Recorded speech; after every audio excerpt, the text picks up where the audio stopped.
Yes. Good evening, everybody. It's Friday night, and the feeling's right. Gonna have some fun, show you how it's done. McAgee3 Meetup. Man, I brain farted so hard.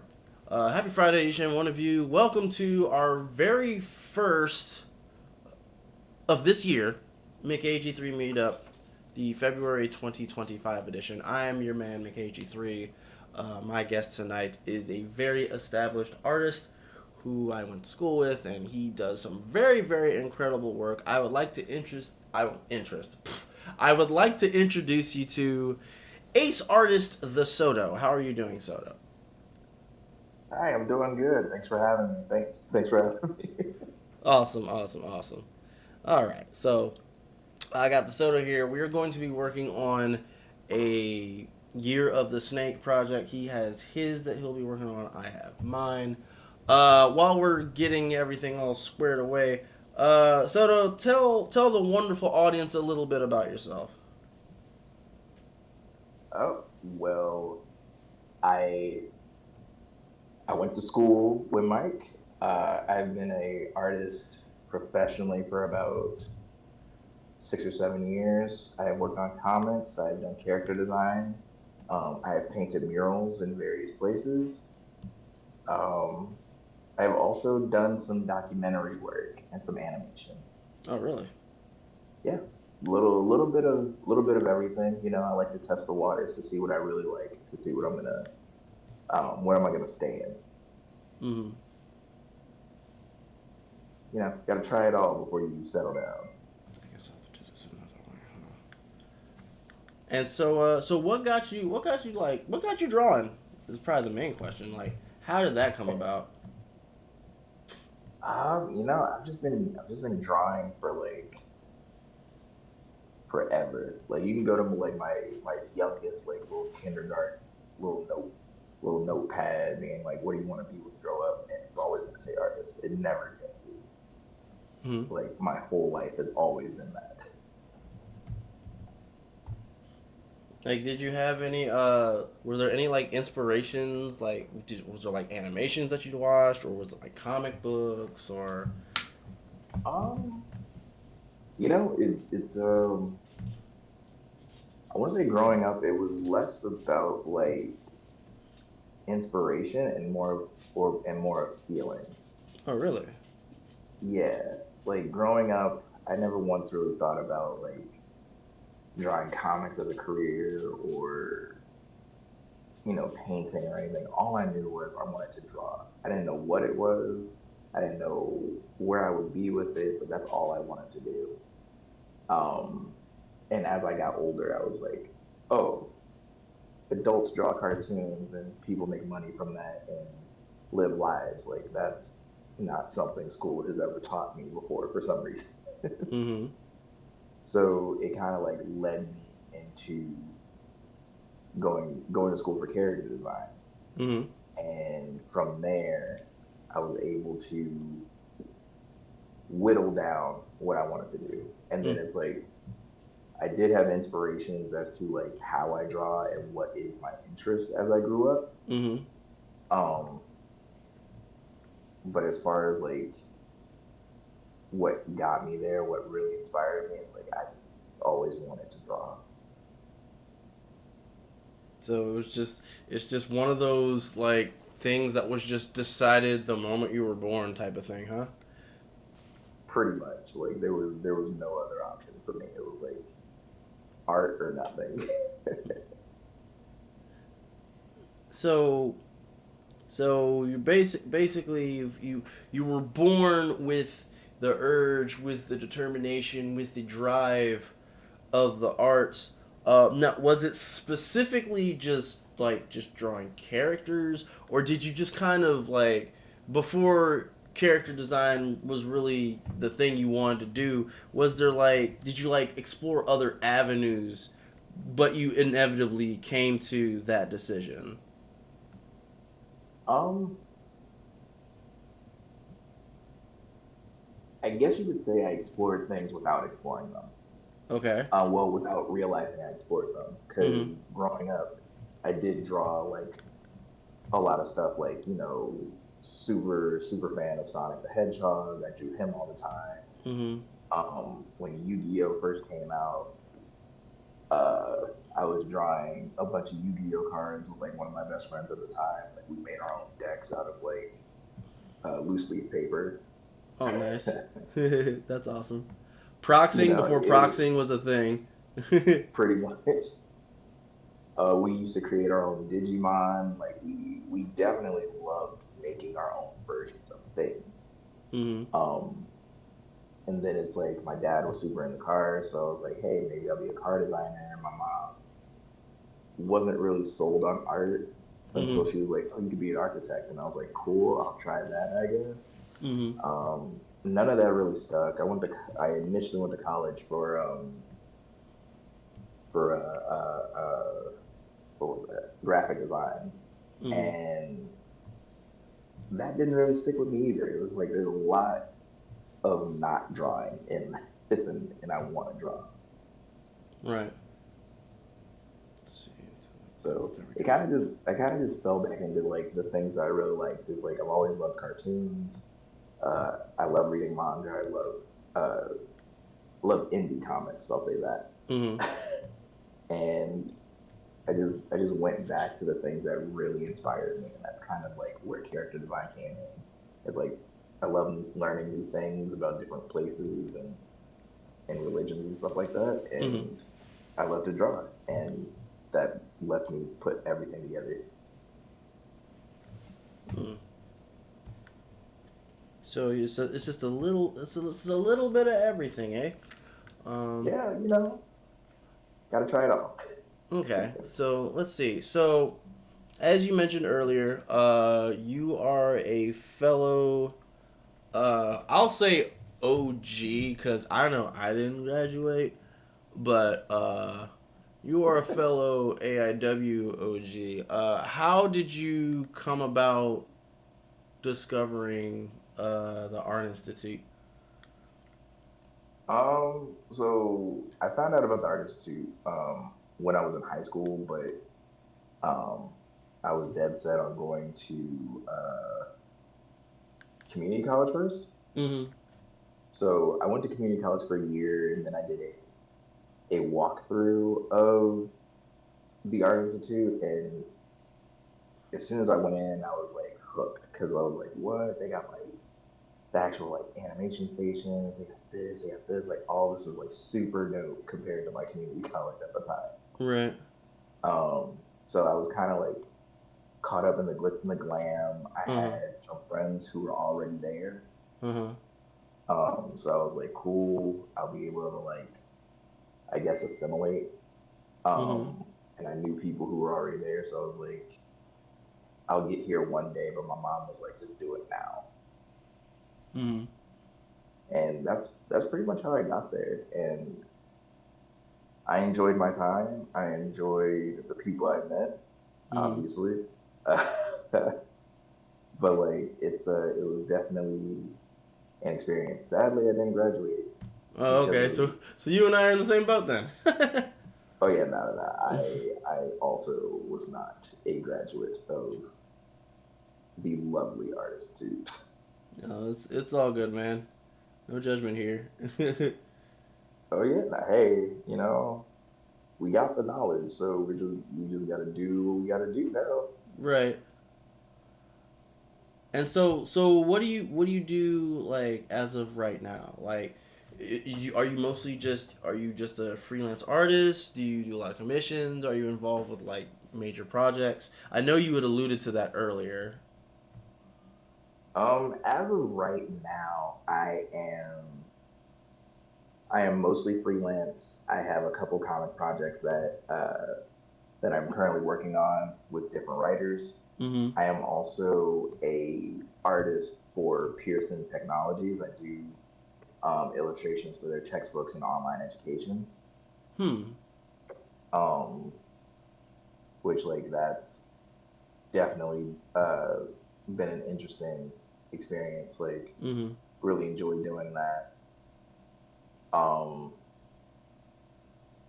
but yeah, it's like that's my main thing right now. I'm Mm-hmm. also writing a book that I'm trying to submit to some publishers later this year Uh huh.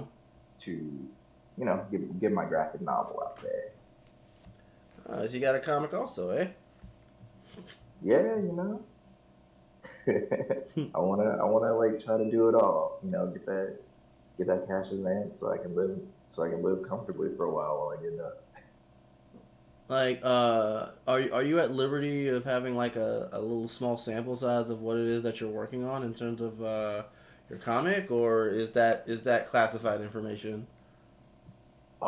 As of right now, I just don't have. It's literally in the writing phase, Oh, okay, so like there's not much for me to really say about it. okay. You're still trying to work it out. Yeah, like right now, I have a synopsis that I really like, Uh huh. um, and conceptually it works. It's just building the world around this concept to Mm-hmm. make it work even better. Okay, so all right. Well, in that case, you say you have a synopsis. So what's the synopsis behind your story, or at So least my what do you have thus synopsis, far? uh, what I have thus far is the title of the series is called Monster of the Court. Mm-hmm. Um, we follow Sebastian as he makes a deal with a red cap goblin Mm-hmm. to help him get his life back to normal. But Mm-hmm. what he has to do is join a team of monsters and win a supernatural A super. basketball Ooh. tournament. Oh, okay. So it's like one of the characters on the team is is like a snallygaster, like Maryland's dragon. Uh huh. Um, and he's turned into a werewolf, so that's a part of him just trying to go back to normal. He wants to get rid of the curse of being a werewolf. Mm-hmm. Um, and it's like they're playing against different types of beings. There will be. I'm still playing with the concept of like what creatures are actually going to be on this team Mm-hmm. because I'm like, if I make it into a series, I would like it to go from like local to nationwide. Then the final book would be like international. Uh huh. So right now, I'm still like gauging all of that in like the sense of where how far I want to go with it. Mm-hmm. Have you always been big on basketball? I have enjoyed basketball for a long time. Like I played in high school for like a boys and girls club. Oh wow. Nothing Okay. like Yeah, I mean nothing really amazing. Like we sucked. But like Hey, look. but I You've liked done it. I've never done it before. Therefore, it's impressive. it. It's but like, basketball's always been something really really cool to me. It's like I don't pay attention to as much of it as I used to, Mm-hmm. and doing this project is bringing me back into it, which is another thing that I really enjoy. Mm-hmm. Now, so you're big into basketball. You have a narrative that lines up with that passion that you have. Um, so tell me, with you doing commissions and working for a company, uh, in your opinion, how rather through your own experience, how challenging is it? Would you say to be able to balance trying to piece together a graphic novel while also handling all of your other responsibilities? How difficult would you say that is? I mean, incredibly difficult, Mm-hmm. incredibly difficult. Yeah, that's for me. Like it's really hard because like I have ADHD, so Mm-hmm. my focus will be somewhere 1 minute, and then I'll lose interest in things like really quickly. Mm-hmm. And then it's just like getting something back from an idea is almost like impossible after a while. Hmm. So keeping myself interested and always finding something about the project to keep me going is like is the main thing. Mm-hmm. Like, do you Um, do you write down ideas that you have, or? yeah. I have a book where anything interesting or anything that I feel like I can use, I write it down. I'll write it down in a certain color. Mm-hmm. So like in that book, it's mainly like blue ink, black ink, red ink, Mm-hmm. and black ink. I'm solidifying an idea. Blue is like new ideas, and like red is refining ideas that I want to come back to. Mm-hmm. So it's like I have my process with that, and that's what helps me stay on track with certain things. Mm-hmm. So, so, that was a way for you to maintain. Like, what other measures do you take in order to maintain? Well, I mean, let's just call a spade here. What other measures do you take to ensure your motivation to continue on with, your project? Um, Honestly, to keep learning. Uh, Mm. like every time, like I have a bunch of books on like mythology and cryptids in my house. So Mm. it's like I'll open that up, and then when I learn about something new, I'm like, oh man, how would they move? Like how would this work? Like what would they look like if they were here? Like so the the idea of learning something new and just trying to implement it, especially if I don't see other people do it, Mm. like that always uh that always interests me Mm. because you know because I just think of like, do people not do it because they don't know about it, or do people not do it because they don't know how to do it? Right. And then So, picking up on something new, it makes you want to try it out. And if it's something that's really really working for you, you'll try to perfect it. exactly. Okay. So let's see here then. So let's see. So you're working on your narrative. You have your methods of being able to stay motivated, which is always good because motivation can be very, very difficult, especially when you've got a lot of responsibilities. Because if you don't Yeah. mind me saying, Soto is also a father, and he's got those responsibilities tacked on to basically everything else.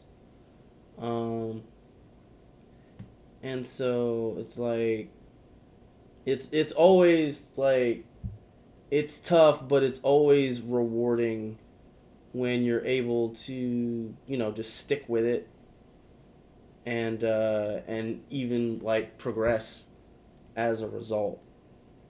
So like in regards to some like new skill, well, let's limit this question to last year, 2024.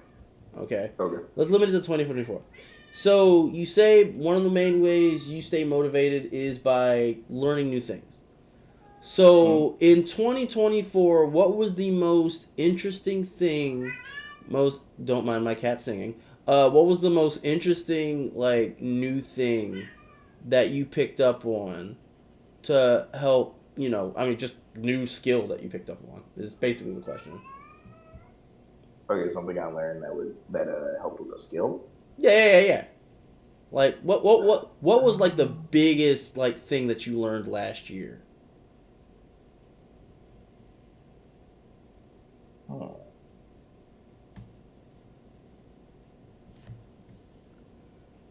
Man, that's hard. You Uh, can do it. I believe in you. skill that I learned last year. Yep. What was the most impactful? How about that? Does that help? The most impactful skill that I learned last year. Yes. Probably time management. That's probably the most important thing of all. Continue. Yeah, like because I went pretty much full freelance last year, Uh-huh. and the hardest part, in my opinion, is like now that you don't have like a direct boss or like consistent like income coming in, it's just like you have to like really use your time well, finding new projects, finding gigs, Mm-hmm. and then it's like not just find them, but like do the work and be a parent, be a partner, be involved. Mm-hmm. And you can't just go about your day with no plan Right. because it's like it's finite time in the day and you should just utilize it really well. Right.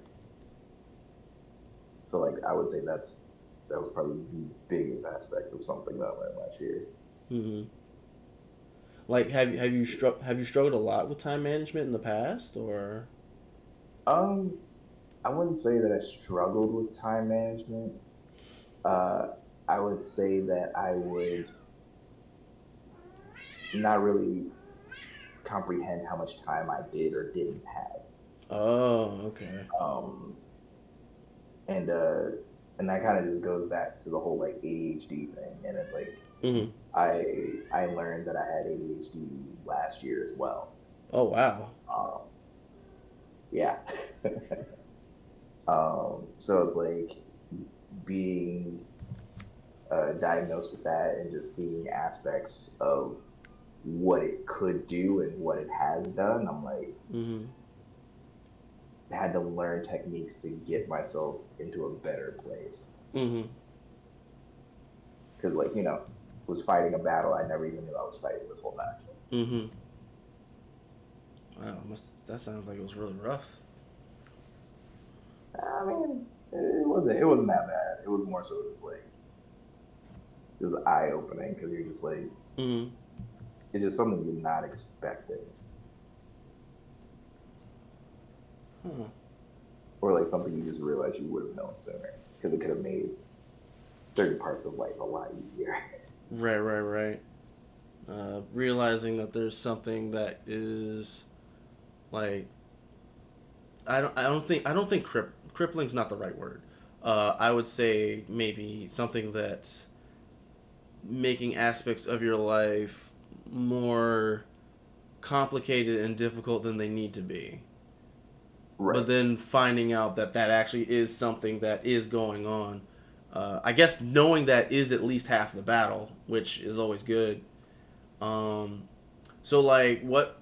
So with you realizing that this is, I'll just say it is an aspect of yourself. It is a quirk, if you will. I will not call it a.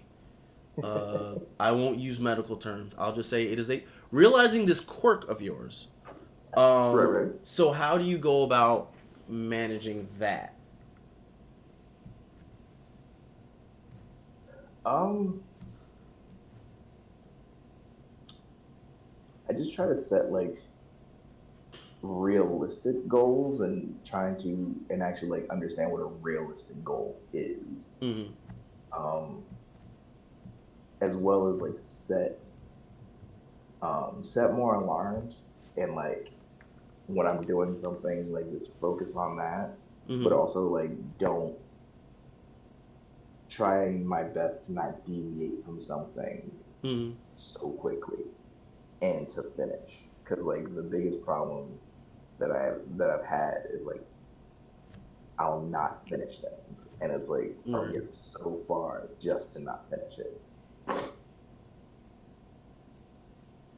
Yeah, I would say that's something that probably a lot of people, including but not limited to artists, probably struggle with a lot. Is starting something but then not finishing it. Um, but yeah, because it's like again, like Because when you actually do finish something, it's just so fulfilling and rewarding when you So actually nice. do. And like, Yeah, really. and like, of course, it's not just limited to like art. That's like anything, like any like big Mhm. major project. Like, and then the thing is, even if you know finishing it is as rewarding as it is, just the journey, right? The journey is usually what kind of trips people up the most. Do you agree? Yeah, absolutely. People want to get to the end, but like they don't want to go through the middle. Right. Like, so so speaking of journeys, what is it that you are working on this evening? What you got going on over there? So what I'm doing is I'm just doing some quick concepts for the Year of the Snake Challenge. Mm-hmm. My plan that I've already like have started in like my physical sketchbook is Mm-hmm. I do a 3-page comic, Mm-hmm. just something short, and it's gonna use these characters that I have here. So the first one I made is like a snake goddess type character Mm-hmm. who will transform into this like giant snake, Mm-hmm. and then I have this like explorer slash adventurer type of person that I'm like drawing up right now. Mm-hmm. So the snake that's next to her is what she would be transforming into. Yeah, that's what she's about to turn into. Okay, that looks pretty awesome. so let me, Thank you. so let me ask you this. Let me ask you this. Just a little bit of a rub of the ego there. Um. So so you've also like you've been one of like the main people who partakes in the sketchbook challenges that I put up in the fulcrum. I would like to ask a little bit about um, I guess going back. I think the very first one that you did was the pumpkin one, right? That was the first one we did, right? I think the first one that we did was like the romance one, and then the pumpkin one. Right. Okay, so it's like, or maybe the pumpkin one was the one where you did like a full on comic for. Yeah, that was I did like 5 pages for that. Right. So I have to ask, like, what was it that like just straight up just motivated you to just go above and beyond for that particular concept? Cause like I'm telling you, like when you were talking about it, I was like, what? And then when you actually did it, like I had to show my wife, I had to show like a bunch of my friends, and it's because it was just so flipping cool, man. Like what drove you to that? Like that was insane. Um, Honestly, that was a part of me trying to get used to finishing things. Oh, It was one of those like small goals that I was like, this should be attainable, and I was just motivated to do it because like I tell people I do comics all the time, and uh, with work, because at the time I was also a full-time artist for like another company doing like educational illustration. But mm-hmm, because I was doing all that time over there, I mm-hmm, didn't update my portfolio in forever. mm-hmm. So having these challenges actually motivated me to develop my comic book portfolio more using these challenges, which inevitably got me more work. Really? Hmm. Wow, I had no idea. Oh yeah. So in a way, thank you. Oh, well, I wasn't intending for that, but you're welcome. No, yeah. I didn't realize that it made such an impact for you, uh, not Oh just yeah, in your art, that's not just in your art, but also just in your journey in general. oh yeah, that's why that's why I upload so much, and I will attempt a lot of things that are like quote unquote outside of my comfort zone. Mm-hmm. Um, because it's like it's helping and I'm seeing results. Mm-hmm. But like I also find it to be a better space than like social media. Mm-hmm. Because it's like the whole like game and posting at a certain hour, Mm-hmm. the whole thing is just like it's too tiring for me. Mm-hmm. And but like just going to like Discord and posting, a little doodle I did and like not having to worry about did I make something for the world and I can just make something just for fun for this group Mm-hmm. has let me think more about my creative side rather than having to like satiate the masses. Right. Huh. That's good. I'm very happy that it like really helped you out in such a fashion. Oh yeah, Um, like I've gotten quite a few jobs from like just the comics that I've done through that, and it's just motivated me to keep going because it's just like I already proved I can do it, so and just this is do more. and this is why, ladies and germs, you support your community because you never know what type of effect you will have. You never know. Mm-hmm. It can be so simple. Just it's like when you help somebody out during your day, like that little piece of kindness can go such a long way. Mm-hmm. So wow, that's awesome, brother. So let's see. Let's shift gears just a smidge. Okay. Let's uh let's have a brief little discussion about a certain Kaiser that you and I know. So so not only has Soto and I gone to the same school, uh, and whatnot, we're also a part of. In case you couldn't already tell, we're part of the same Discord, who is run by Follow the Kaiser. Shout out to Follow the Kaiser. Um, how did you come about the fulcrum? I was invited by by the Kaiser. Uh, Um, Go ahead. it had been, like you said, been known him for years. Have been working with him in like nonprofit stuff, Mm-hmm. convention stuff. Used to go to his house for like drawing sessions and stuff. So it's like it kind of just when he decided to make a Discord, like I got the invite. Oh, okay. Oh, you go to his house for drawing sessions? Before COVID, yeah, Right, right, right. Understandable. Huh. when the world didn't make sense for a year. Or perhaps when the world made perfect sense. Hey, whichever way, I got to work from home. That was my first taste Right. working from home, Yeah, fair and enough. I loved it.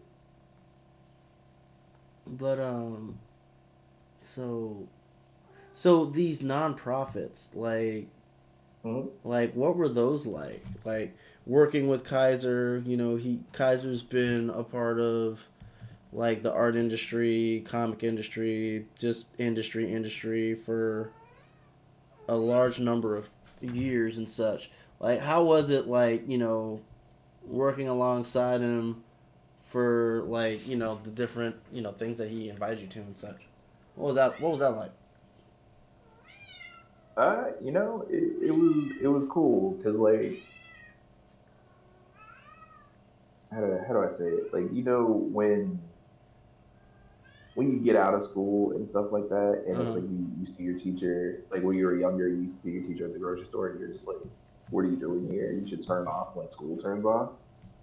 Like, getting to hang out with him like outside of like a student teacher setting, it was like, oh, he's just a guy that like has similar interests to me. Like, why was this such an idea that I couldn't fathom before? And it's like, it's been really cool to like work alongside him, do panels together, and the whole nine. Mm.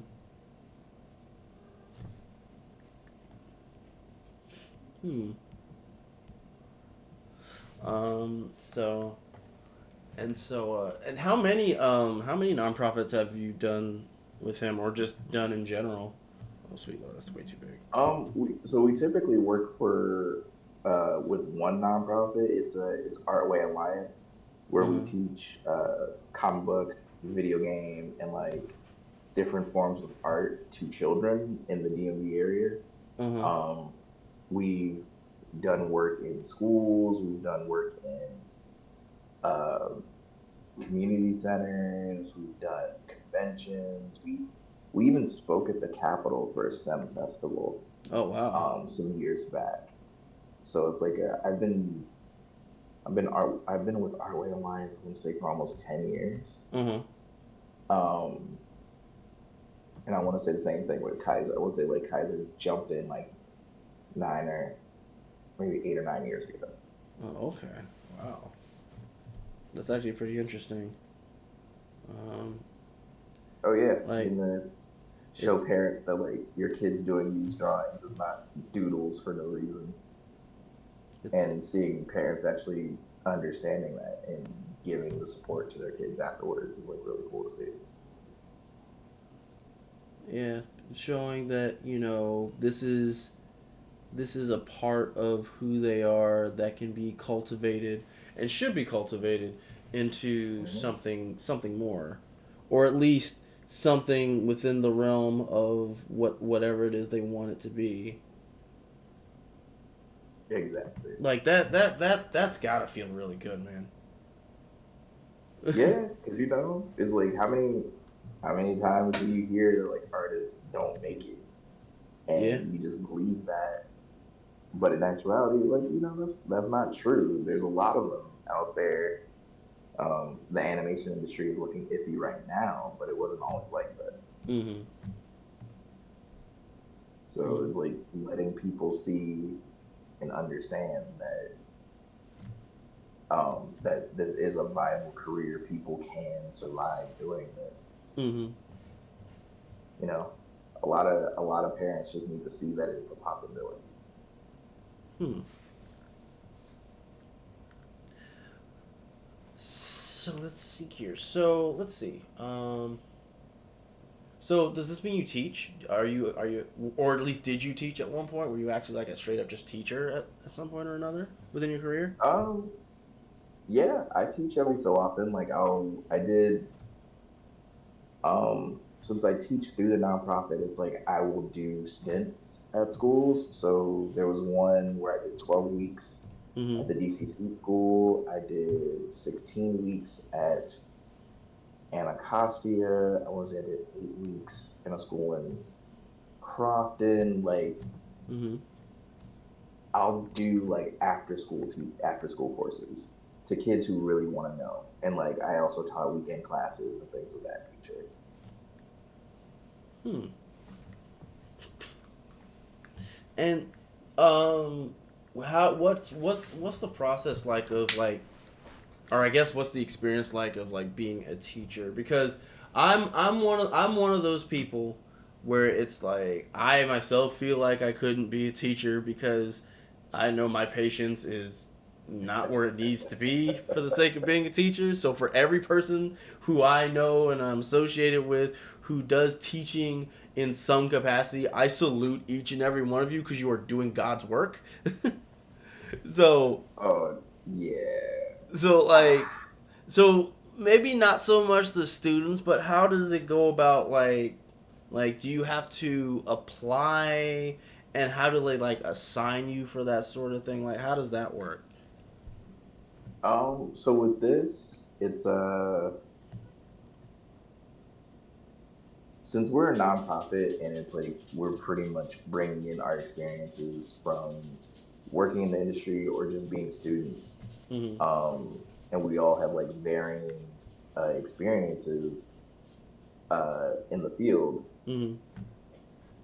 We just bring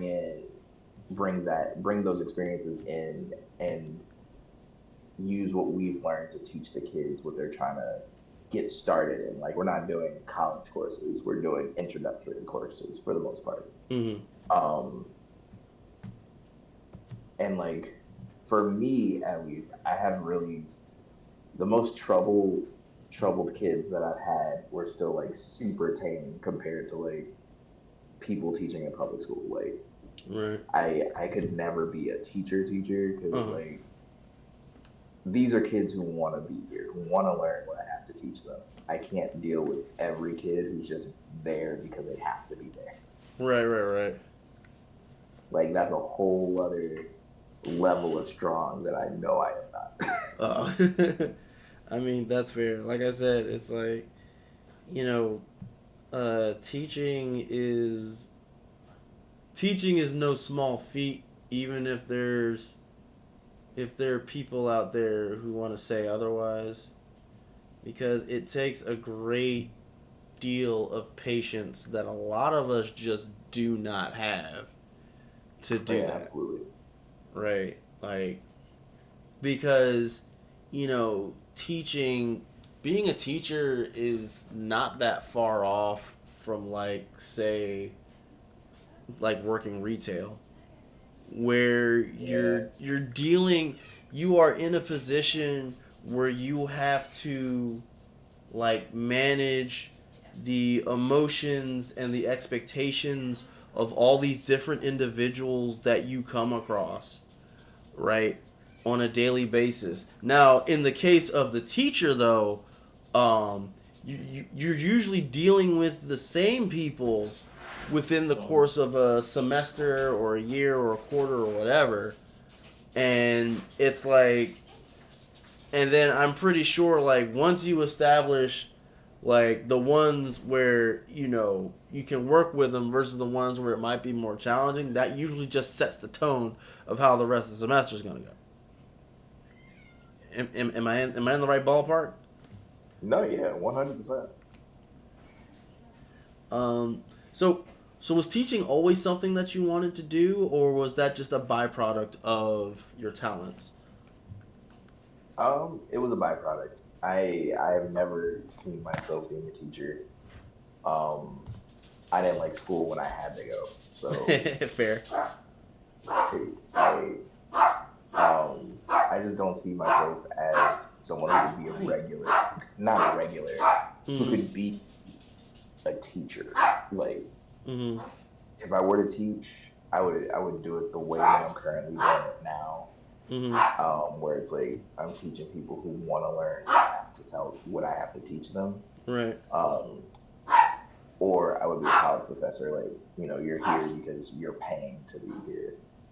Right. Um, and and yeah, like that's teaching was never a part of the plan. Like Mm-hmm. I like what I've done so far. Like I've met a lot of like really talented people. Mm-hmm. A lot of the kids really gravitate toward it, and Mm-hmm. it's cool to see them be creative and light up when they see that there's a chance for them to do what they want to do. Mm-hmm.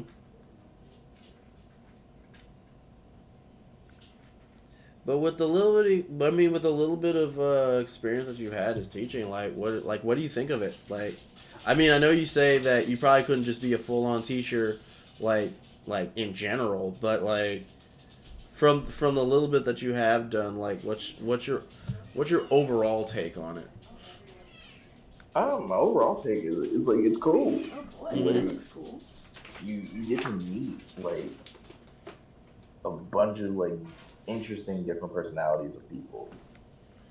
Um, from like just the kids and then like seeing how their parents interact with them. Like if you're especially if you're like a creator who's like trying to make a book Mm-hmm. or trying to do a show or do anything like that, like you're getting to see like unfiltered versions of people, Mm-hmm. and that can help your like character development. So it's like you're just learning as you go, Mm-hmm. just like they're learning as they go. Mm-hmm.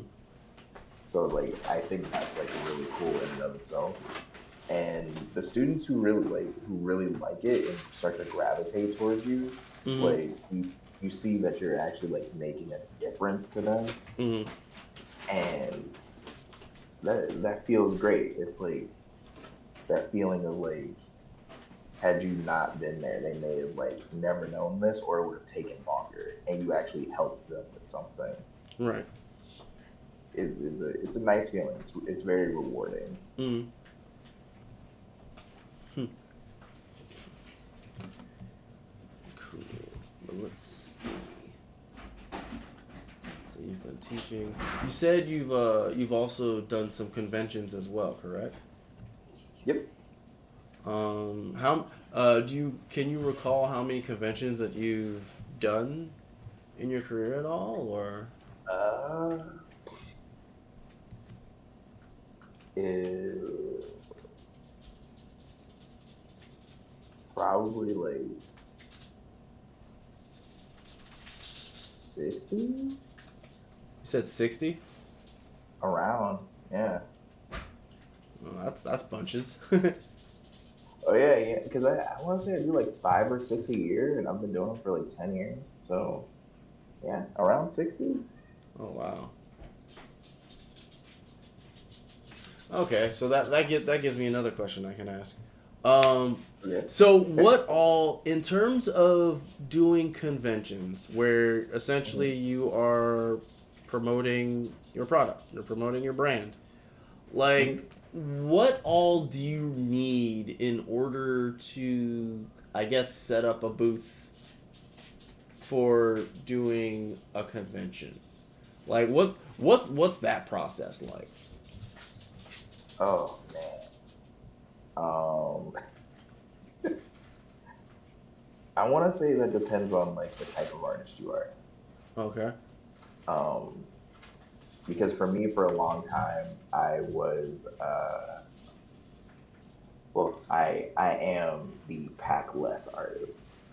Like Pack less my artists? What do you booth, mean? like my I don't bring a lot of stuff, so I'm just like I'm gonna make do with what I have. Like I personally like doing commissions at conventions, so I'm more of a commission artist. Oh, okay. Um, so like because of that, it's like I have samples of my work. I do have prints, but I don't have a lot. Like I'll never have a print wall. Uh, I know I'm not a print guy. oh, okay. That's So interesting. since I know that, I focus on, doing commissions. I have a bunch of original art with me so people can see what type of work I do Mm-hmm. or could do for them. Um, I have various papers. I have my markers with me. Like I am bringing a different type of experience um, than some of the artists you may see because you have artists who have a huge print wall. Any print Right. you want, they got something. Mm-hmm. Then you have like the crafters who, they're selling jewelry, soaps, all these other things. You have like the small trinket artists where they'll have like keychains, stickers, buttons, but like nothing bigger than that. Hmm. So it really depends on what you're going for and what you're trying to do at convention. Like, how are you trying to sell yourself as an artist, and how can you Mm-hmm. make yourself different from those around you? Hmm. So you either make stuff as you're there, or you have a lot of stuff ready and available. Hmm. So that way, you either have to create less, or you don't have to create at all. I see. Pretty much. Like, I do have prints and stuff. I just don't have like A lot of them. right. I don't have a huge catalog of stuff. Right. And even when the stuff that I do have, I only really have like 5 or 6 copies of each thing because I'm like, I'm not the print guy. I've never been the print guy. I Huh. don't want to be the print guy. Like they bring a lot of stuff. Huh. That's interesting. That's so. So Yeah, like, like have you seen Kaiser's setup? I've seen it when he posts it on social media. Yeah. Um, because it's usually Hey. like you've got a table, you've got like a banner if you have one, and then Hmm. of course he's got Ninja Empire and his Ninja Right. Empire stuff. Maybe he's got some of his side stuff like some maybe like his chibi work or that sort of Yeah. thing. And he has great stuff. Like I always when I see his stuff now, I'm always just like, that's the ninja amusement park. Like Mm. that is what that is, and it's awesome. But I know I don't have that. Hmm. It's like I know that I'm not the type of artist, at least as of right now, Uh-huh. that would have like a setup like that. Right. Is that something that you're even interested in, or is that like a hard no? It's not a hard no, but like I'm still discovering what I want to put my branding into. Uh huh. Like with Kaiser, it's like he's ninjas. He's always been ninjas. He always will be ninjas. Mm-hmm. 20 years ago, you asked him, it was ninjas.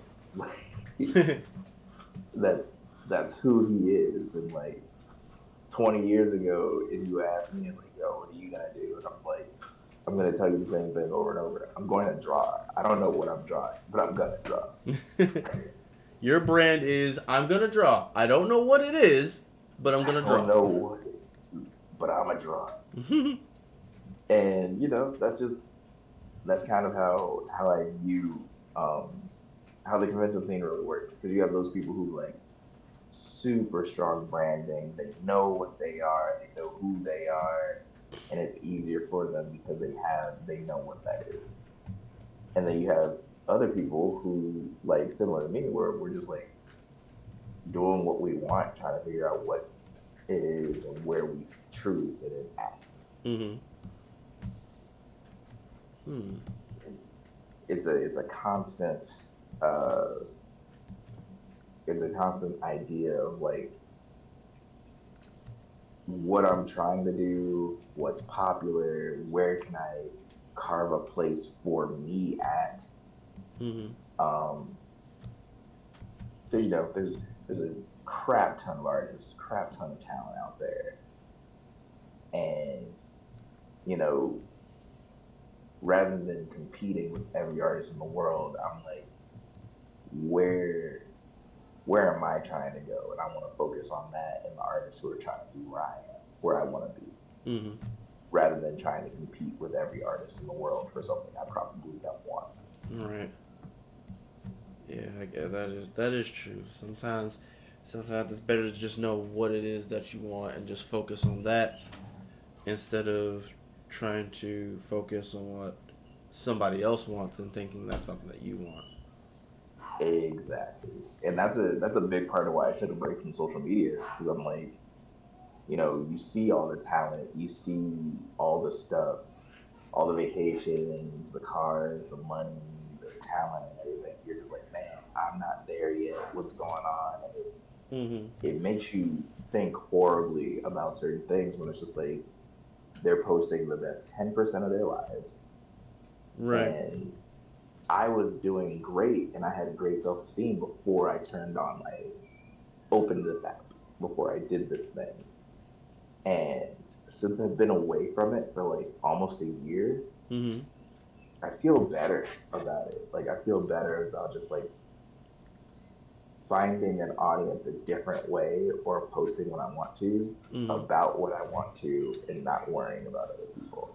Hmm. It's sort of like you're basically just taking control of your own destiny. Exactly. Like, every time you see a picture of somebody and they're like, "Hey guys, look at my new Ferrari," like, I'm also going to Milan or anything. It's like, don't be jealous of that because, like, do you even want to do that? Like, Right. do you truly care that they're doing this thing? Like, because if that's never been a goal for you before, why do you care that they're doing it, and why do you feel jealous about it? Like, you're feeling a sort of way because it's like it's being pushed in your face, like you're supposed to want that, Right. rather than it being something you actually care about. I would rather deal with things I actually care about. And then, funnily enough, I believe that's actually how that sort of thing works. They they talk about how they got this new thing, and really, it's really just for like promotional purposes for some type of product, and try to induce like FOMO into people or something. I can see that because Mm-hmm. it works, especially with like with them being able to like check your search history or like see what your interests are because like that's another thing. Like Instagram's algorithm, Uh huh. it knows me way too well. The ads that I get are exactly things I would buy. Uh, And I'm like, I need to get away from here because somehow you figured me out better than I figured me out. oh jeez, yeah, I can see that. Like I will be buying random stuff that I don't need. Because you showed me that they exist, and now I want. Exactly. Just like, hey man, that mini camera over there is looking pretty awesome. Like I do some sick photography. And I'm like, I don't freaking do photography. I don't care about that. Why do I want that? Do I want it just because I see it? Like what? But why me? Why would I want that? So it helps in many different ways. So taking a break from social media is a definitely good thing in your book. Oh, absolutely. Like I would recommend anyone do it. Like if you feel like you're in like a sudden wave of depression, or if you feel like you're starting to think less of yourself, or you're just getting upset with the way that things are, Uh huh. like get off of social media for a second. Like social media does not help. It's not there to help with your self esteem. It's not there to help you actually find the answer most of the time. Mhm. Like a lot of the people, there are people on there who do care and try to do like little self help stuff, but like a lot of it is people using social media as a vehicle to sell you something. Right. So it's like a lot of it's not genuine. And the sooner you learn that, the happier you'll be. Like, cause everybody's trying to make a dollar, everybody's trying to make a living. Like, I don't mind that you're selling stuff, but like, don't lie to me about it.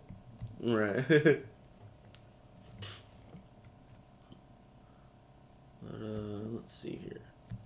All right. So let's uh let's talk about a little bit of current events. Okay. Since we brought up the whole thing about conventions within the conversation, um, did you hear about what happened at Katsucon? Oh yeah, the sewage pipe. The about the pipe, yeah. Yeah, Wasn't that yeah, wasn't that we heard insane? about Oh it. It my, is. It is just like I'm wondering if they paid those artists whose work they ruined, yeah, or I won't say that they ruined that it accidentally got wrong. yeah, because it's like it happened right over the daggone artist alley. hmm Like that has got to be like that is a nightmare on so many levels. Like that's to say that it sucks would be an understatement. Oh yeah, absolutely. Like just imagine closing up shop and then being like, what a what a wonderful day I just had, and then you just find out the next morning that like uneaten food from the disposals, like just Yeah, laying down on your face. just kind of fell on you, cause yeah, sure enough did. Oh boy. Yeah, no, I would lose my mind. Yeah, that was. Oh That my would gosh, be that was so too crazy. Like, and it was over at the Gaylord too. And my yeah, whole nice to know. yeah, my whole thing was I was just counting my lucky stars that that didn't happen during Magfest, cause that would have been pretty bad to put it lightly.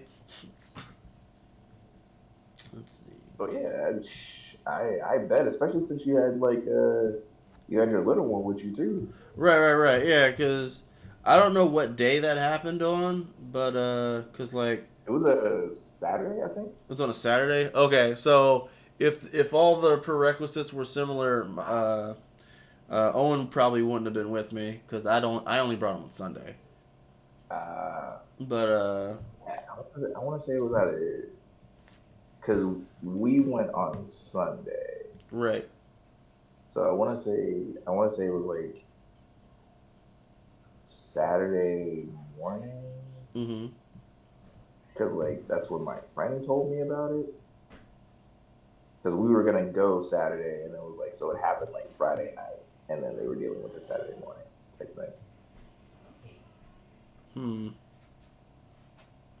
I wonder. I wonder like if there. I wonder if there's gonna be like any lawsuits or anything involving that, because that was. I talked with some people outside of here about it, and some people were saying like, I mean, there's no way they can do that, and I'm just like, I don't know, man. Like, you find the right lawyer, they'll find a way. They'll find a way. What do you think though? I mean, I want to say yes, but like you know how people figure out a way to not treat people right. Mm-hmm. You know, somehow they're gonna be like, no, we're protected. The when you signed up for Xally, you already signed up knowing that this is a possibility. It's in our bylaws or something. Mm-hmm. Like, I'm pretty sure like that's definitely gonna be an escape Mm-hmm. that they're probably gonna try to use, knowing full well that it's BS. But like, Right. rather than paying those artists the value of what was ruined or the what they say the value is, because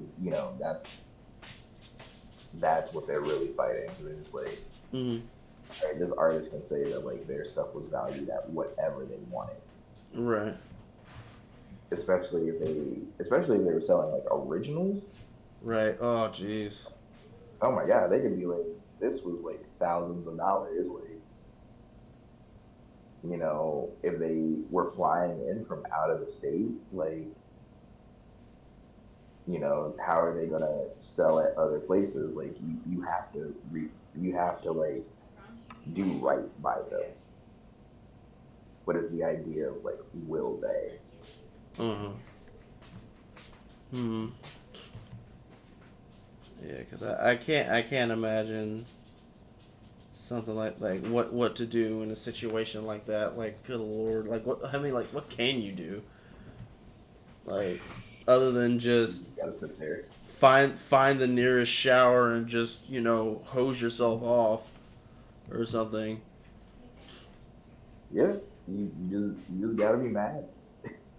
That's really all they're gonna tell you. It's like, hey, you can be mad, or you can just let us fix it to the extent that we can. Which is, no one's gonna be happy with however it ends. Right. But I hope they get their money's worth. I hope not everything was destroyed, Right. and I don't know. I wish the best for them because Yeah, I because I again, couldn't. that sucks. That just really sucks. There's not really too much you can really You really add to do. that besides that it just sucks.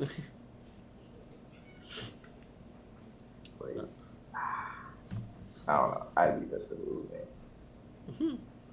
Yeah, But again, like since I pack so little when I do conventions, like uh-huh. I take most of my stuff home. Mm-hmm.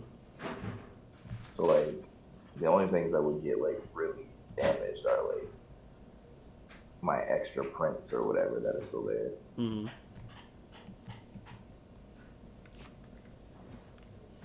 Which like that still sucks, but like Mm-hmm. it's Right, not right, the right. same. So let's see. Let's do this. Man, and and as in true art guest fashion, my guest gets like a million things done while I'm still fumbling around on like one thing. my man I is mean, you my know, man's got character sheets and all this stuff. Meanwhile, I'm still derping around with this garter snake I'm working on. hey, I mean, you know I do too much. I even warned the group that I feel like I'm about to do way too much. Well, yeah, I guess that is on brand for you. Especially with the stuff that you put out. Like, good grief, man. Again, it always blows me away. Just how above and beyond you go with the work that you do, and it's just so awesome to me. Seeing the stuff that you produce.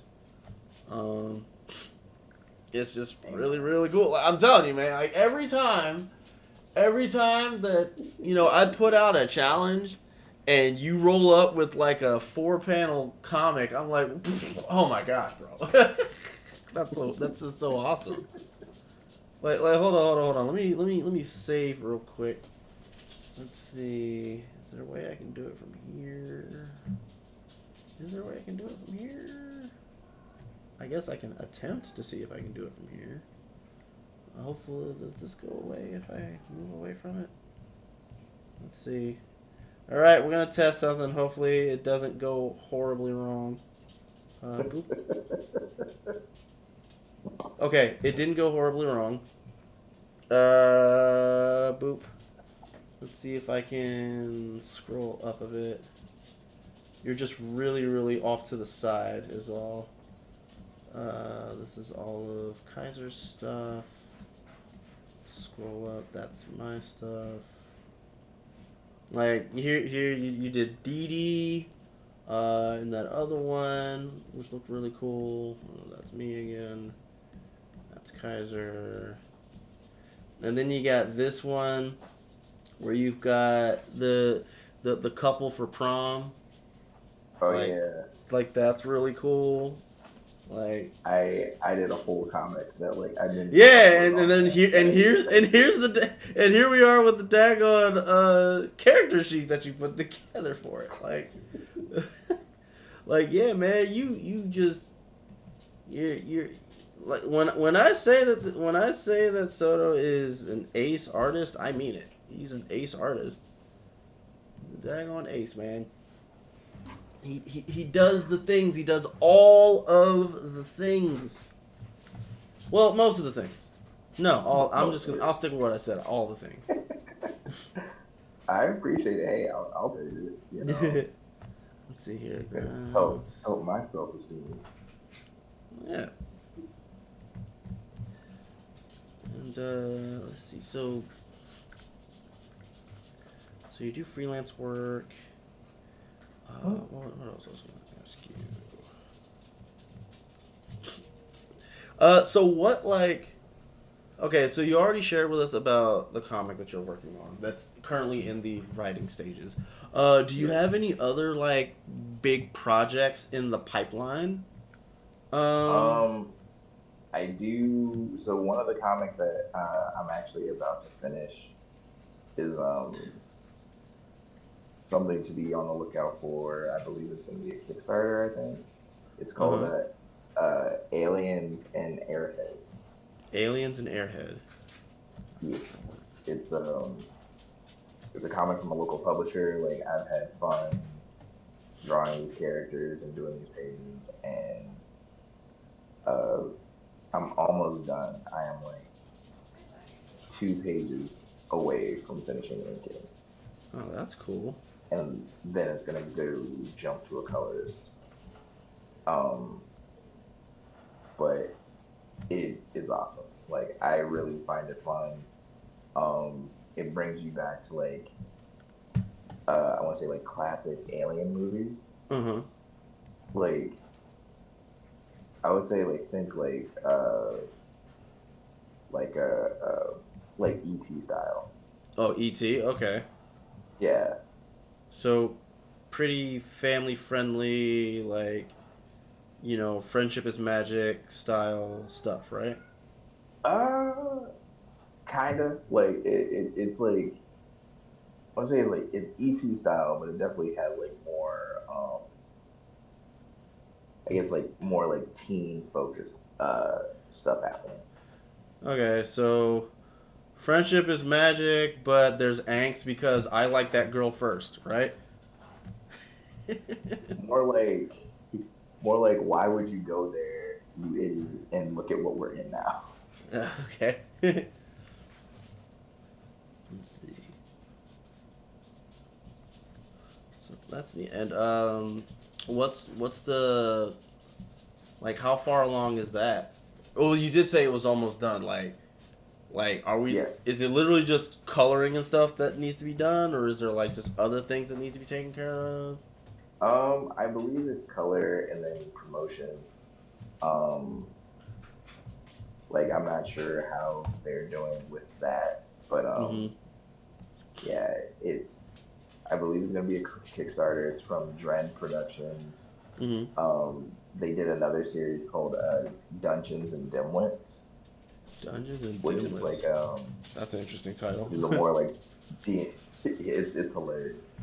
Oh, it's like another like it's like a D&D themed book where uh the characters get like sucked into a D&D game and now they have to play their way out. Um, Similar vibe of like, all right, I'm with the worst type of people to do this type of thing with Mm-hmm. because they're gonna get me in trouble. So that's actually how I learned about Dren. Um, I just happened to run into them at a convention Mm-hmm. and showed them my work, and they gave me a shot on a Smokey the Bear page, Mm. and then from there we did and from there they gave me the aliens and airheads book. Mm-hmm. Hmm. Well, that's freaking awesome, man. Oh yeah, like I have had a lot of fun on this project. Mm-hmm.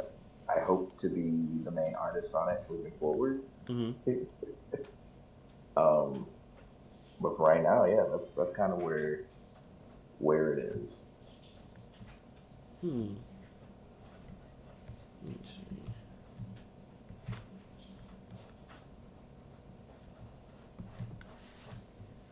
So, so let's see here. Do you stream at all, Soto, or no? No, I really don't. I want to get like into a lot more stuff. I just don't fully understand Mm-hmm. things. I gotta just be posting whenever, just doing things whenever. Mm-hmm. Um, so I think I just need to understand things more before I do them. Yeah, so what part of it do you not quite get, if you don't mind my asking? Well, I guess say like things I don't understand is like kind of like the extreme version of it. It's more so like holding myself to doing it. Mm. Making that consistent, and another thing, a part of my schedule. Mm. Um, I just can't like right now say that I would keep consistent with streaming. Right. And then it's like, especially since it's like you gotta build the audience.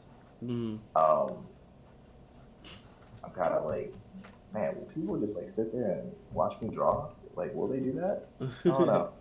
I'll leave that to more interesting people. Right. So Yeah. kind of just like maybe one day, but like right now, I'm like, let me just do this other stuff. Let me just go about it this way. There's nothing wrong with Yeah, let me try this out because one day it may work, or I could just be a guest on stuff. I like being a guest. that. I don't have as much responsibility on a project, and I can just try it out. Try it out, do it, do it, and do what I do. Exactly. Like this is fun. I like just talking and drawing. And that's good. Let me ask you: Is there any area within your expertise? I mean, I know you already said like time management is like a big thing, but is there Hmm. anything else within your expertise that you feel could use a little bit of improvement?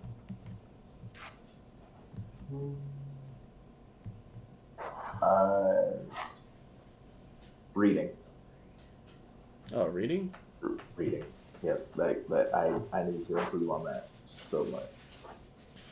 Um, in the sense of like I have a ton of books that like are in my like to read pile, Mm-hmm. like things from like how to be a better writer um or even things just for fun, just so I can understand things just a little bit better Mm-hmm.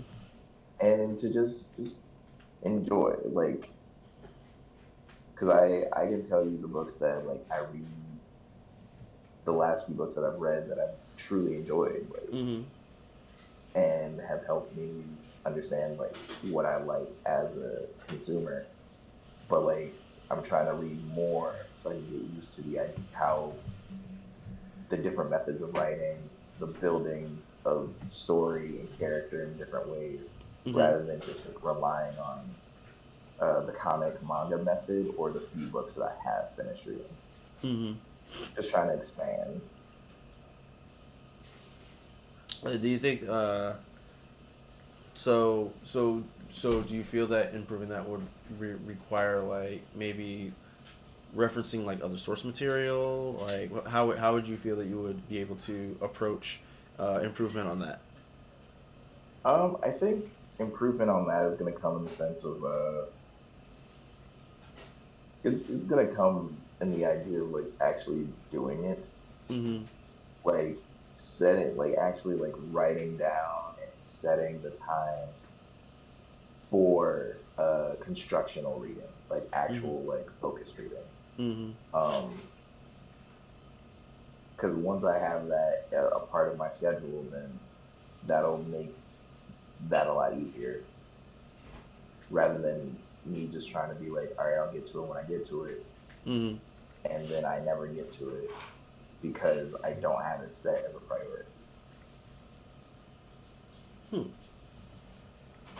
Well, I'll definitely say this. I know a lot of us could probably afford to read more books, Yeah, especially in this day and age. Old man yelling at sun, I get it. Yelling at sky, I get it. yeah. I mean, hey, it helps. It really helps. Like, just I feel like people just don't really look at books the same way anymore. And I'm like, I love printed media. I don't Mm. want it to go anywhere. Like, I love reading a good idea Mm-hmm. being explored.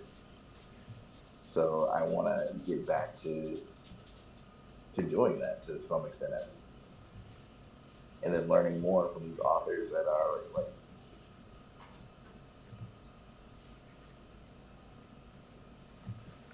That's how we get better. Yeah, Don't that's gotta how reinvent the wheel. It's already out there. that's how we improve. Because we have to improve. We must always strive to do better than we did the previous day. Absolutely. Mm-hmm. Oh, and I would probably also work on my foundation, my fundamentals more with Mm-hmm. my art.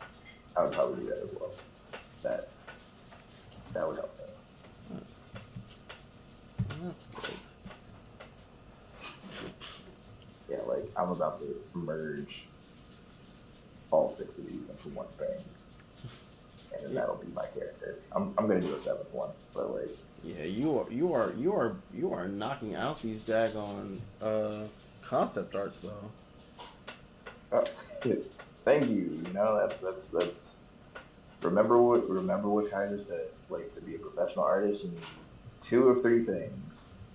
You need to be easy, good to work with, a good artist, or fast. I like to believe that I'm good to work with and I'm fast. So my Hmm. quality can slip a little bit. Yeah, I'll do it. Cause I could look. I of all those things, the one thing I can definitely say I am not is fast. Oh So, yeah, nah, and wait, I know about that and now. you said the other ones were easy to work with and what?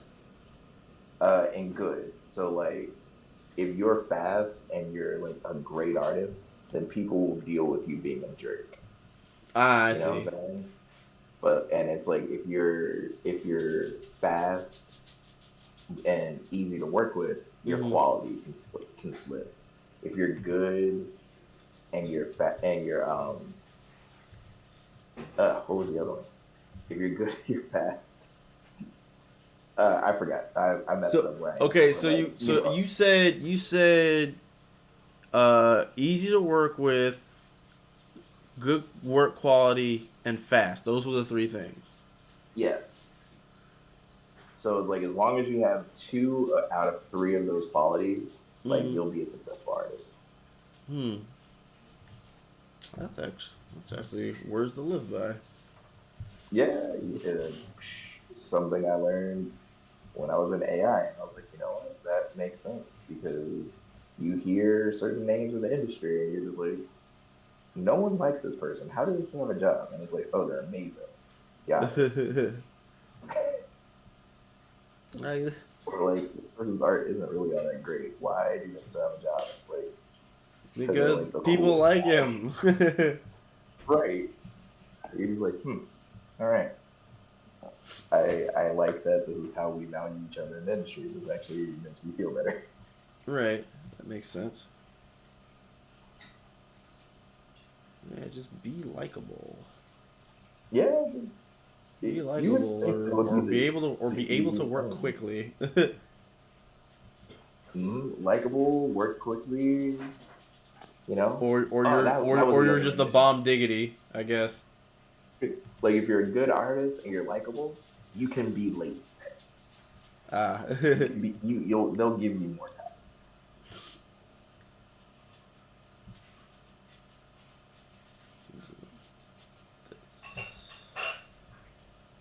And seeing that, like having friends in the industry and people validating that, um,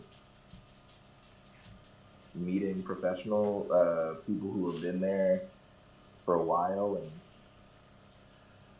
hearing their advice into how to break into stuff, and it's just like it kind of all comes back to a lot of that. Hmm.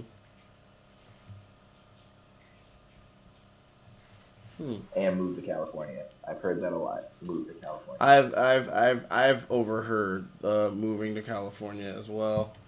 The only thing is the people that say that they kind of leave out the part of cost of living in California. It is very expensive. Oh yeah, nah. We went out there for CTN one year, Uh huh. um, and got my portfolio reviewed by Nickelodeon and Oh, nice. um, by a couple of other companies. Like I almost had a job with like this company called Gas Money Pictures. Uh huh. But like the whole thing was like, hey, you gotta like, do you live in California? I'm like, nah. And it's like, do Mm. you think you can move here? And I'm like, not for a temporary job. Like, Right. you're out of your mind. Because, I have my girlfriend over here, like, we live together and everything. Like, she would have to uproot her family, like, uproot herself Mm-hmm. to do this. And, like, she was super supportive and she was down, but I was just like, nah, I can't do that to you. And I also don't want to live in California. Right. It's always on fire.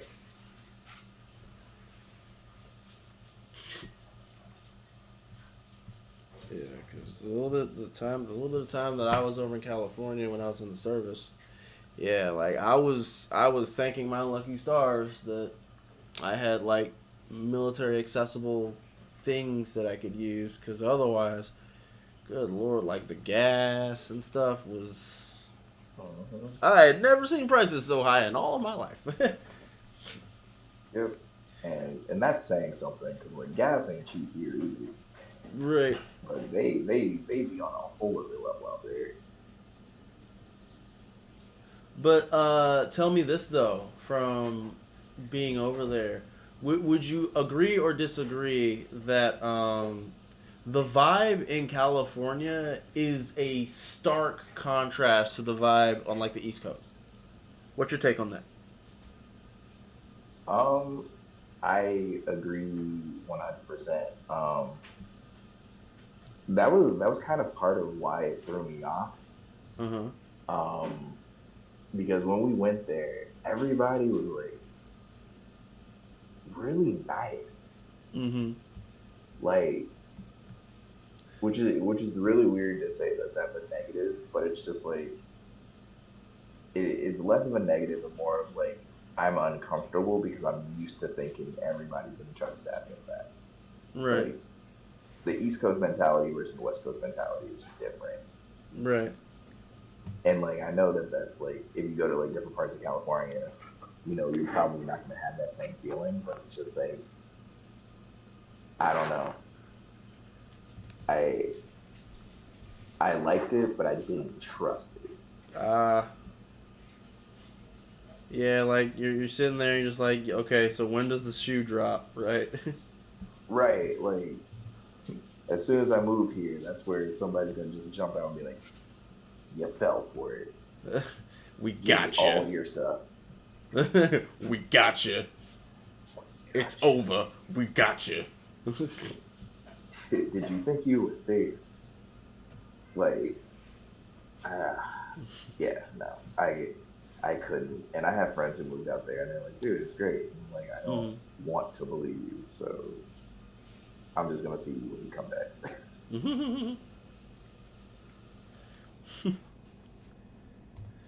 Okay. Well, it's good. It's good to know you got a chance to go out there and experience all the cool things that is California. I'm always gonna be super like, oh man, California's so awesome, because I was there for a little bit. Um, No, that's fair. I mean, again, it was nice. It was. I'm not gonna trust it until I'm certain. all right, let's see here. All right, so here's what we're going to do. I'm gonna pull this up. I'm gonna Okay. bring this over. I'm gonna make this bigger, and I'm gonna have it. Let me see here. Where is it? This. I'm gonna pull it full screen. All right, so we are completely looking at your workspace right now. Uh, Go ahead and walk us through what all it is that we are looking at. Oh, okay. So what we're looking at right here is I will start with this one. Mm-hmm. Is like my first drawings of these characters. Mm-hmm. The snake goddess, then her snake form, and Mm-hmm. then the explorer slash hiker character. Uh-huh. Um, so then it's like what I've been doing for most of this is Uh-huh. coming up with different concepts for the hiker, Mm-hmm. explorer type character. Mm-hmm. Um, and I'm most likely going to merge a lot of these together because Uh-huh. I'm going for like more of um, I'm going for like a character who's like usually like a casual like hiking up a trail Mm-hmm. type of person, but like is told to go check something else out that's kind of out of their normal wheelhouse, Uh-huh. and so like they're going to explore that, and then that's when they will come across the like giant snake form, Mm-hmm. which will turn into the goddess type character. Mm-hmm. So like now I'm going to be working on different renditions of her, just so I have stuff to choose from. And similar with him, like combine what I like. Mm-hmm. And you said that you were going to use a little bit of all of the things that you had come up with on the hiker character. So basically, what you're saying is, for those who may not know, if I'm understanding correctly, you're going to be cherry picking from small details here and there to try to piece together what it is you actually want. Yeah, exactly. Like, so just looking at these, looking at what I have here, like there's definitely some that stand out to me that I really like, and there are others that I'm like, it's not as strong, but I do like pieces of it. Uh, So it's like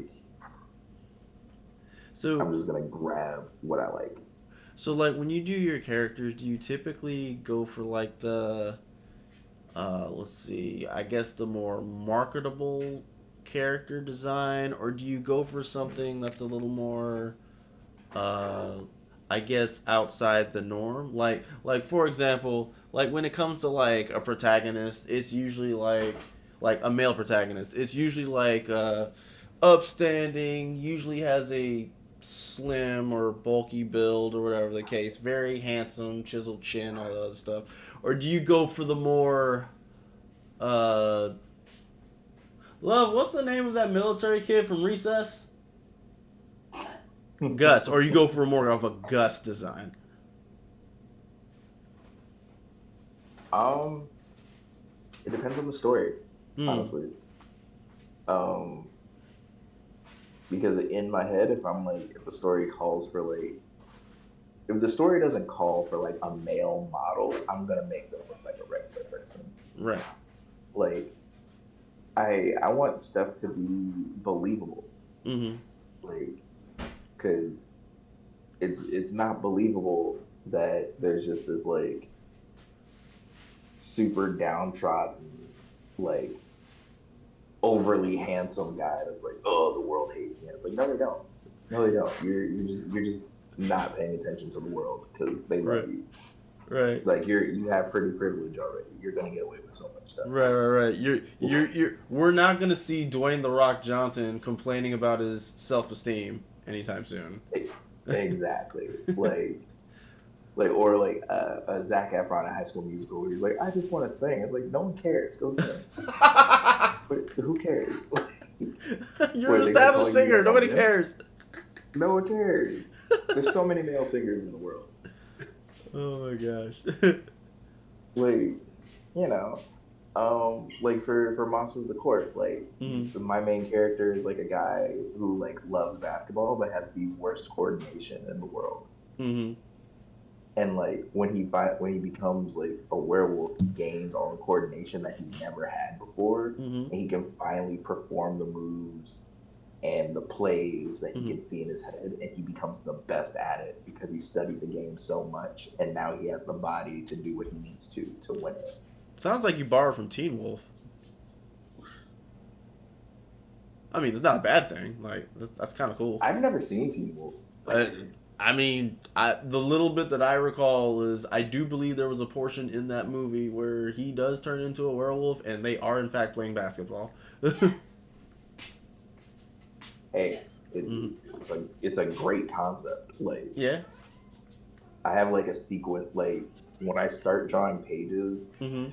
there's definitely like one sequence that keeps popping up in my head Mm-hmm. that I want to like just get out. It's like he's dribbling down the court and he's finally like getting past other monsters. He's feeling it, and he does like a transformation as he dunks and like Mm-hmm. shatters the rim and everything.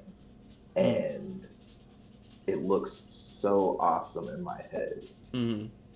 But I'm like, wait, let's get other things in order first Right, before. right, right. You already know what the climax is and all the exciting stuff, but it's like, oh wait, there needs to be story beforehand. Exactly. Like I can't go to a publisher and they're like, hey, this sequence is awesome, but like, what is this story? Yeah. What are we doing? Why are we here? What's going on? Like, who's the main character? Like, Right. is it him? Is it this guy? Like, that's yeah, that's the type of stuff I think about. It's Mm-hmm. because even when I had another story called the Ladybug Samurai, Uh-huh. uh, and I was working on that very diligently, Mm-hmm. and uh, literally that happened the year we went to California, and we Right. came back from California, Mm-hmm. and the advice I got from people in the industry, I focused so much on that advice that I lost the motivation to work on Ladybug Samurai anymore. Oh boy. Hmm. Like I had notebooks written, I had characters designed. Like one of my character designs I took Uh-huh. to get reviewed, and I got great reviews on it. Uh-huh. But like the stuff that they were like, hey, focus on this, and it'll help improve your work. Uh-huh. I heard that, and like my ADHD brain was like, only this for the Uh, next 4 months. right, right. I can see that. And like even if you don't have ADHD, like the idea of when you get a certain type of critique, usually like it, because I don't know if you had to kind of work your way out of this or not, but I know for me, um, sometimes it's hard to see a critique as positive, especially if it just sounds like a whole lot of you need to change this, you need to move, you need to do that, X, Y, Z, A, B, C, Yeah, do, right? And it's really hard to see it as constructive criticism that is meant solely for you to improve versus it seeming like they're just bashing your work, right? right. Because it's like because maybe I don't know, maybe it's just how some of us are wired, but it's like usually you think if somebody's like evaluating the stuff you've done, they talk about what doesn't work, of course, but they also talk about what does, right? You would think that maybe that's usually how critiques normally go, but not all critiques are created equal, and Nah, and one of the things, at least from Kaiser anyway, that I picked up on was that the reason why they don't bring up the good is because it's already good, right? It's already good. mm, And the reason why it seems they only bring up the bad is because it's basically saying like these are the only things that are keeping this just shy of being perfect, right? yeah, you can see Even that. though perfect is based on the eye of the beholder. However, you know, that's what they're trying to do, that's what they're trying to say, but as the person who's receiving the critique, who's receiving the criticism, it's really really difficult to see it as that as a critique. So I get it, Yeah, man. nah, When they tell you something and you're 100%. just like, well, let me just go ahead and take all my stuff, throw it in the garbage, and throw myself off a bridge. I mean, it feels like that sometimes, man. But it's like, no, Yeah, that's not what it's supposed to be. It's supposed to be like, no, like these these these are what you need to work on, and then you should be good for the most part, right? That's pretty how it's much. supposed to be. But go And ahead. that's how he meant it. Mm, Like where it's like, hey, work on this, and like you'll be there type of thing. mm, Um, but like I don't know, the way that I'm wired is like when I hear I need to do this in order to actually get there, like I'm gonna only do that to actually get there. right. Like, because something I've heard for like a long time, or at least feels like a long time now, especially when I talk to like industry professionals, Uh huh. is just like, oh man, you're so close. It's like you just need to go, you just need to walk through the door. Like, you're ready. You just need to walk through the door. And I'm always just like, what is this proverbial door? Just tell me what it Right. is so I can do it without being cryptic. Like, I don't know what that means. You are treating me to a metaphor, sir. I need brass tacks here. Yeah, like oh my god, I can't tell you how many times I've heard it where they're just like, ah, you're so close. You're like at the door. You just need to walk through it. And I'm like, what is the door? Please. Like, you're already in the place I want to be. Tell me what I need to do to be there. Like, that's all I'm asking you. Right. You're making this some like, spiritual journey that I'm not trying to join. Just help me. It's like this isn't, bro. This isn't a spiritual journey. I'm trying to get work. Come on. Exactly. Like, I am not trying to deal with you right now, please. Right. Oh my I gosh. respect your opinion, and that's why I'm asking you these questions. Mm.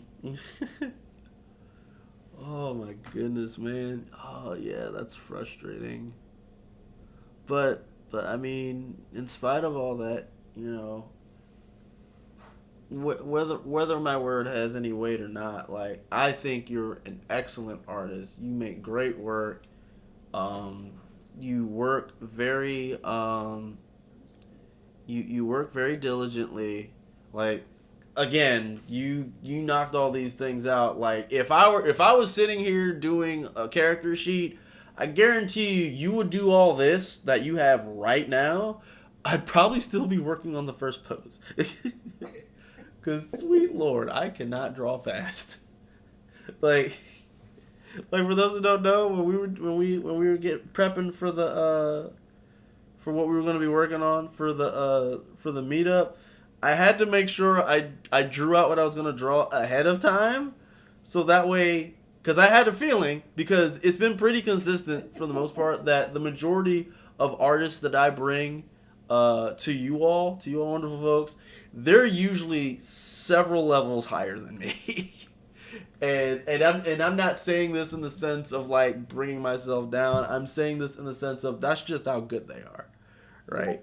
Uh, and so like Soto, I appreciate you for coming through. Did you have fun this evening? Yeah, I had a great time.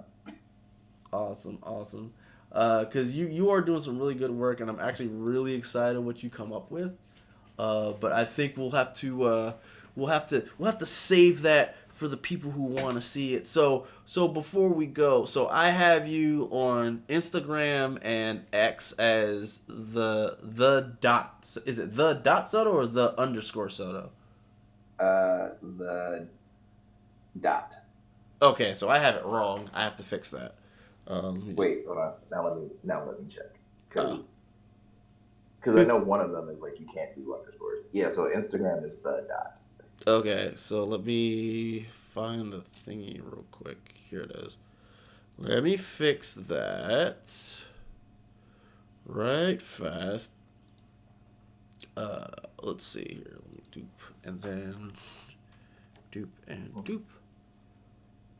Okay, and then you have a website, Yep. OrangeTstudios.com. and that's basically where like your portfolio and stuff can be found.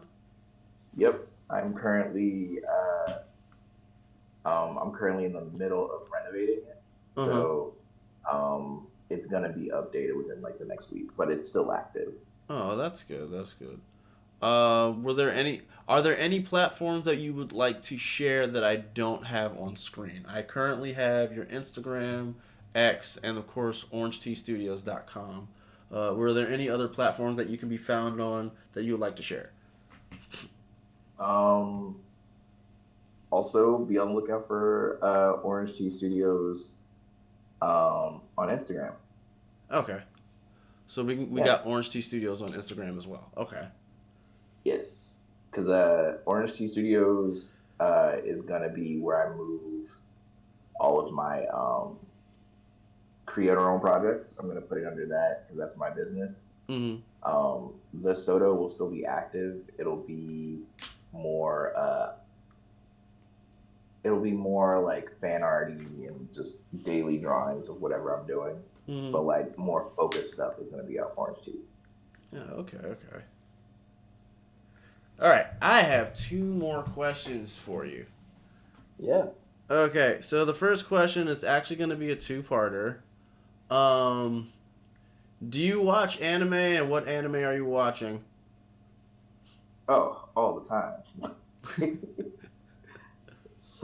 So much anime. What am I currently watching?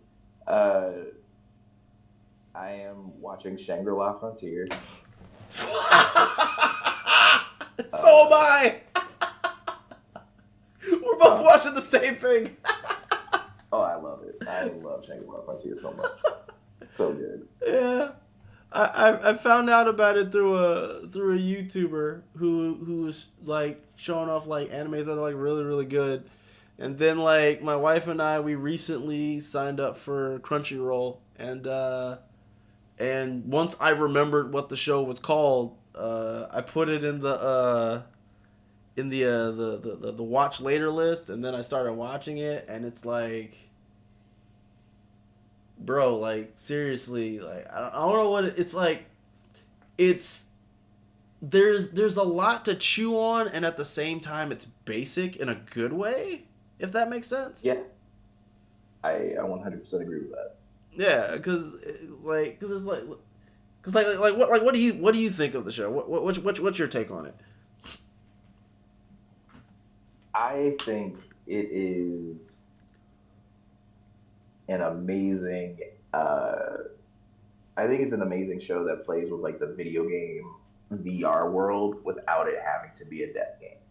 Right. Like it's not trying to be Sword Art Online. It's not Mm-hmm. trying to be Log Horizon. It's not trying to be Dot Hack. It's not an isekai where somebody's reincarnated in a video game world. Right. It's literally a kid just playing it, Right. and he's really good at the game because he only plays bad games and he's used to like buggy things and Right.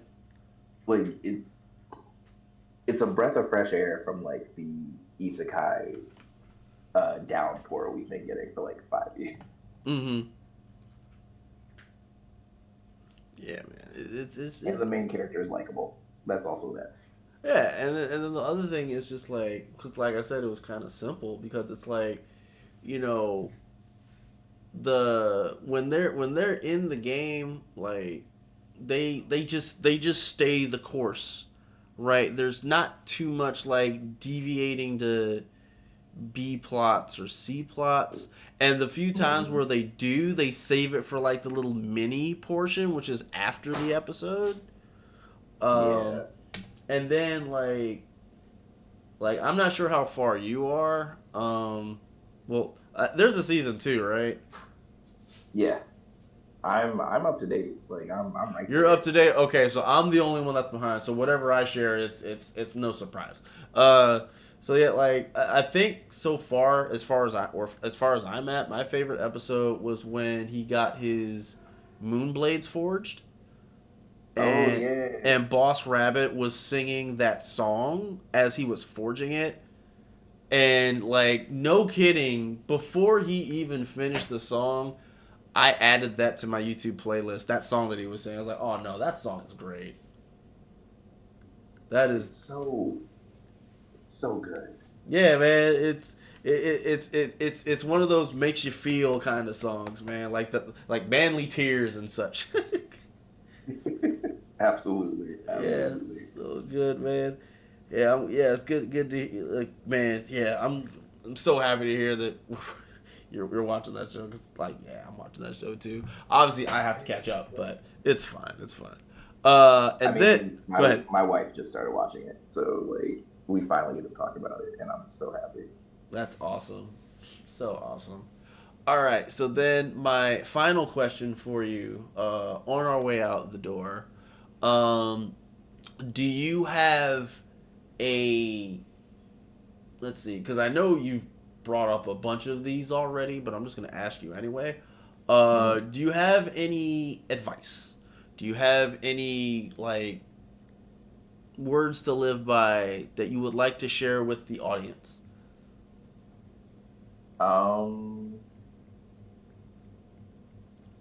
I guess my only words of advice are words that I kind of live by myself, Mm, which are, it's kind of you just go do it. Like if there's something you want to do, like you may it may not be full time, but it could be something you do part time to supplement half of your income if that's what you want to do. Mm-hmm. But like, just go do it and enjoy it. Because if you don't like what you do, you're never gonna be happy. Like, Mm-hmm. enjoy what you do. Mm-hmm. Like, there's a reason you want to do it. Um, you know, like the infamous LaShawn Thomas said, to achieve what others don't, you have to do what others won't. Ooh, I like that. So yeah, like it's something that I truly believe, and that's why a lot of us we dream of these things, but we get stuck, and it's just like because we're not doing what we should to get there. We're doing what we're assuming we have to get there. Mm-hmm. And sometimes the answer is a lot simpler than what we're making it because we can't believe that it's easier than what we think. Mm-hmm. To Not achieve saying it's easy. to achieve what others don't, you must do what others won't. Hmm. Did I say that right?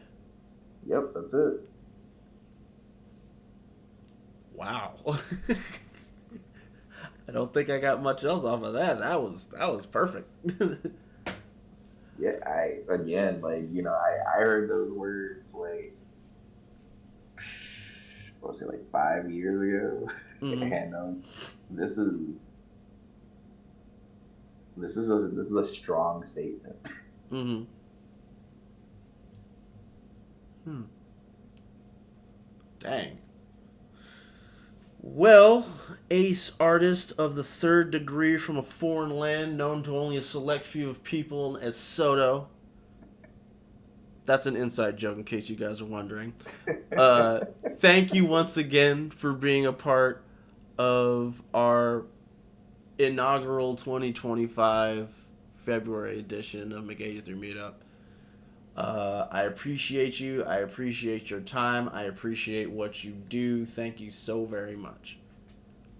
No problem, man. Thanks for having me again. This has been great. And everybody, thanks for staying this long and listening. Mm-hmm. With that being said, I stream every Tuesday, Friday, and Saturday at 10 p.m. Eastern Standard Time USA. Tuesdays is Elden Ring with the Gents. Fridays is Drawing for Turn, where we do art and Magic the Gathering related content. Saturdays is Saturday Sluggers, where we do fighting games, or as of lately, Helldivers 2.